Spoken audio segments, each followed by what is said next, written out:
hidden, forever on fire. ಜೈಲಲ್ಲಿ ಇರುವಂತಹ ನಟ ದರ್ಶನ್ಗೆ ಇದೀಗ ಬೆನ್ನು ನೋವಿನ ಸಮಸ್ಯೆ ಹೆಚ್ಚಳವಾಗ್ತಾ ಇದೆ. ಇನ್ನು ಬೆನ್ನು ನೋವು ಕಾಣಿಸಿಕೊಂಡಾಗ ವೈದ್ಯರು ಅದನ್ನ ಸ್ಕ್ಯಾನಿಂಗ್ ಮಾಡಿಸ್ಕೊಳ್ಳೋದಕ್ಕೂ ಕೂಡ ಸೂಚಿಸಿದ್ರು. ತಕ್ಷಣವೇ ಚಿಕಿತ್ಸೆ ಪಡೆದುಕೊಳ್ಳಿ, ಬೆನ್ನು ನೋವಿಗೆ ಸಂಬಂಧಪಟ್ಟಂತೆ ಆದಷ್ಟು ಬೇಗ ಸ್ಕ್ಯಾನಿಂಗ್ ಮಾಡಿಸ್ಕೊಳ್ಳಿ ಅಂತ ಸಲಹೆ ಕೂಡ ಕೊಟ್ಟಿದ್ರು. ಆದರೆ ದರ್ಶನ್ ಸ್ಕ್ಯಾನಿಂಗ್ ಮಾಡಿಸ್ಕೊಳ್ಳೋದಕ್ಕೆ ಅಂತ ಹಿಂದೇಟು ಹಾಕಿದ್ರು.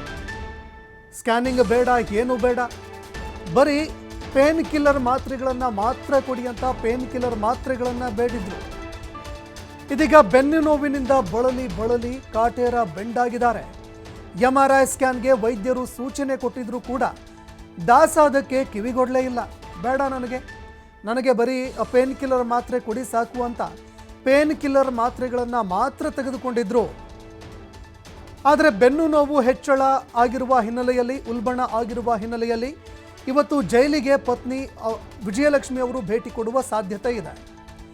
ದರ್ಶನ್ ಅವರ ಪತ್ನಿ ವಿಜಯಲಕ್ಷ್ಮಿ ಇವತ್ತು ಜೈಲಿಗೆ ಭೇಟಿ ಕೊಡುವಂತಹ ಸಾಧ್ಯತೆ ಇದೆ. ದರ್ಶನ್ ಅವರ ಆರೋಗ್ಯ ಸಮಸ್ಯೆ, ಅವರ ಆರೋಗ್ಯ ವಿಚಾರಗಳಿಗೆ ಸಂಬಂಧಪಟ್ಟಂತೆ ಇವತ್ತು ಮಾತುಕತೆ ನಡೆಸುವಂತಹ ಸಾಧ್ಯತೆ ಇದೆ. ಜೈಲಿಗೆ ಪತ್ನಿ ವಿಜಯಲಕ್ಷ್ಮಿ ಭೇಟಿ ಕೊಡುವ ಸಾಧ್ಯತೆ ಇದೆ. ಪತಿ ದರ್ಶನ್ ಅವರ ಆರೋಗ್ಯ ವಿಚಾರಣೆ ಮಾಡಲಿದ್ದಾರೆ ಪತ್ನಿ ವಿಜಯಲಕ್ಷ್ಮಿ. ಅವರ ಆರೋಗ್ಯ ವಿಚಾರಕ್ಕೆ ಸಂಬಂಧಪಟ್ಟಂತೆ ಆರೋಗ್ಯವನ್ನು ವಿಚಾರಣೆ ಮಾಡುವಂತಹ ಸಾಧ್ಯತೆ ಇದೆ. ಬೆನ್ನು ನೋವಿನಿಂದ ರಾತ್ರಿ ನಿದ್ದೆ ಇಲ್ಲದೆ ದಾಸ ಪರದಾಡಿದ್ದಾರೆ. ಇಡೀ ರಾತ್ರಿ ನಿದ್ದೆ ಇಲ್ಲದೆ ದಾಸ ಬೆನ್ನು ನೋವಿನಿಂದ ನರಳಾಟವನ್ನು ಅನುಭವಿಸಿದ್ದಾರೆ. ಪದೇ ಪದೇ ಜಾಮೀನು ಮುಂದೂಡ್ತಾ ಇರೋದಕ್ಕೆ ದರ್ಶನ್ಗೆ ಟೆನ್ಷನ್ ಕೂಡ ಆರಂಭ ಆಗಿದೆ. ಯಾಕಂದರೆ ಇವತ್ತು ಸಿಗತ್ತೆ, ನಾಳೆ ಸಿಗತ್ತೆ ಜಾಮೀನು ಅಂತ ನಿರಂತರವಾಗಿ ಒಂದು ನಿರೀಕ್ಷೆಯನ್ನು ಇಟ್ಕೊಂಡು ಕೂತಿದ್ದಾರೆ. ಆದರೆ ಜಾಮೀನು ಅರ್ಜಿಯ ವಿಚಾರಣೆ ಮತ್ತೆ ಮುಂದೂಡಿಕೆ ಆಗ್ತಾ ಇದೆ.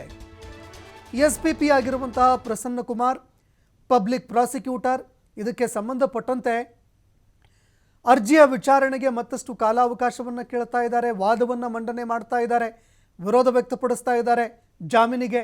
ಇದೇ ಕಾರಣಕ್ಕಾಗಿ ಈ ಒಂದು ಜಾಮೀನು ಅರ್ಜಿಯ ವಿಚಾರಣೆ ಪದೇ ಮುಂದೂಡಿಕೆ ಆಗ್ತಾ ಇದೆ. ಹಲವಾರು ವಿಷಯಗಳು ಚರ್ಚೆಗೆ ಬರ್ತಾ ಇದೆ. ಹೀಗಾಗಿ ಒಂದೆಡೆ ಜಾಮೀನು ಅರ್ಜಿ ಮುಂದೂಡಿಕೆ ಆಗ್ತಾ ಇರೋದ್ರಿಂದ ದರ್ಶನ್ಗೆ ಟೆನ್ಷನ್ ಆಗ್ತಾ ಇದೆ. ಆದಷ್ಟು ಬೇಗ ಜಾಮೀನು ಕೊಡಿಸಿ ಅಂತ ವಕೀಲರಿಗೂ ಕೂಡ ದಾಸ ದುಂಬಾಲು ಬಿದ್ದಿದ್ದಾರೆ. ಇನ್ನು ಟೆಲಿಫೋನ್ ಕರೆಯಲ್ಲಿ ಮಾತನಾಡೋದಕ್ಕೆ ಅಂತ ಅವಕಾಶ ಮಾಡಿಕೊಟ್ಟಿದ್ರು ಪೊಲೀಸ್ ಅಧಿಕಾರಿಗಳು.